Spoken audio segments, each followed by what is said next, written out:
దేవుని నామానికి మీ అందరికీ వందనాలు. ఈరోజు దేవుని సన్నిధిలో గడపడానికి దేవుడిచ్చిన మహాసమయాన్ని బట్టి వందనాలు. ప్రార్థన చేయువారు కానీ, వాక్యం బోధించువారు కానీ,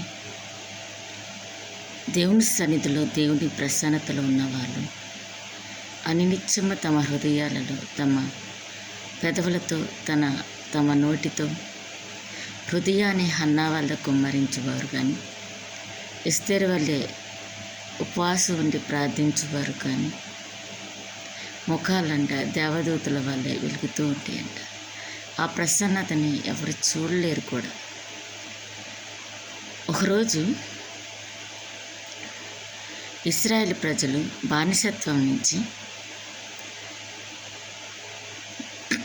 ఐగుప్తు నుంచి పాలు తేనెలు ప్రవహించి కనాను దేశానికి రావడానికి మోషే దేవుడు వాళ్ళకి అధికారిగా నియమించి తీసుకొచ్చాడు, నాయకత్వం వహించి.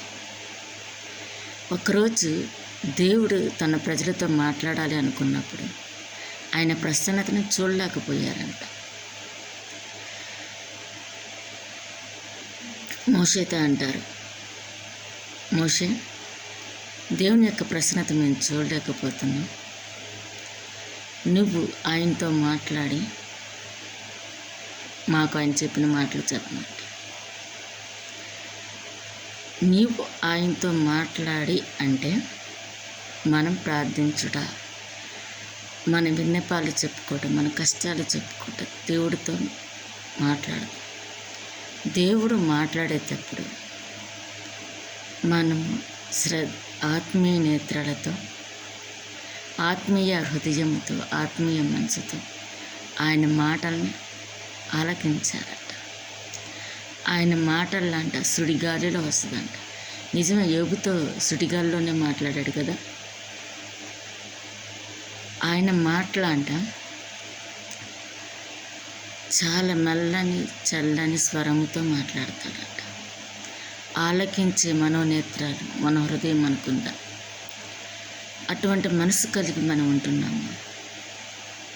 అసలు ముందు మనం ఆయనతో మాట్లాడటమే కదా ఆయన మాట్లాడేది మనం గ్రహించేది. కొంతమందితో వాక్యం ద్వారా మాట్లాడతాడు, కొంతమందితో ప్రార్థనతో ఉన్నాడు, కొంతమంది దైవజనులతో మాట్లాడతారు.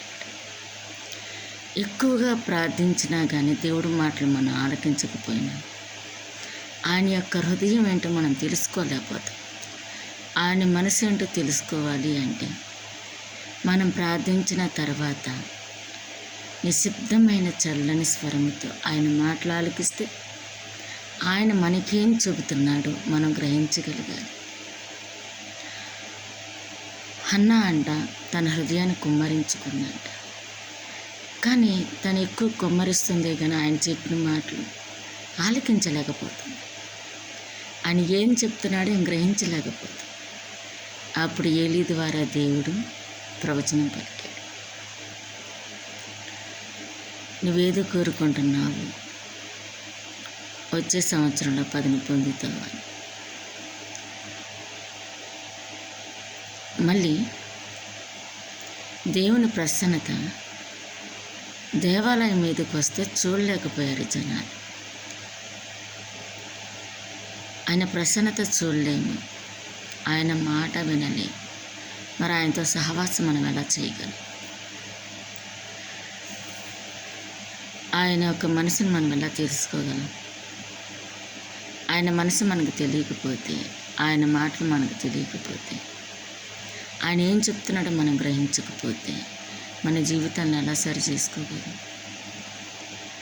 దొరద వంటి చెవులు గలవాలి ఉంటున్నామా? వినినోళ్ళని మనసు కలిగి ఉంటున్నామా? ప్రకటన గ్రంథంలో ఉంటాడు కదా, నేను వేస్తాను అంటే అటువంటి జీవితం కలిగి ఉంటున్నాను. ప్రార్థించండి, తప్పులేదు. ఇక దేవుడు ఏం చెబుతున్నాడో కూడా ఆలకించండి. అది వాక్యం ద్వారా చెప్తాడు, చల్లని మాట ద్వారా చెప్తాడు, ఇంకెవరి ద్వారా మాట్లాడతాడు. నాకు ఈ 3 అనుభవాలు జరిగినాయి.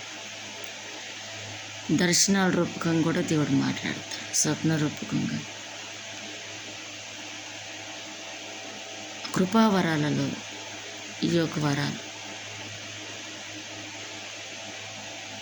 కానీ ఆయన చెప్పిన ప్రతి మాట మనం ఆలకించాలి. ఆయన సన్నిధిలో కనిపెట్టి ఆయన ప్రసన్నత కలిగి ఉండాలి. అటువంటి హృదయం, అటువంటి మనసు, అటువంటి చెవులు కలిగి ఉండాలని దేవుడు తన పరిశుద్ధాత్మ ద్వారా మనతో మాట్లాడి ఈ విధంగా తెలియపరుస్తున్నప్పుడు మనం గ్రహించి మనం జాగ్రత్తగా నడుచుకోవాలి. దేవుడు వాక్యం ద్వారా మన జీవితాలకి ఏం మాట్లాడుతున్నాడు, మనం ఏం గ్రహిస్తున్నాం అని తెలుసుకొని దాని ప్రకారం జీవించటం దేవుడు తన ఆత్మ ద్వారా మనకు సహాయం చేయను గాక. ఆమేన్.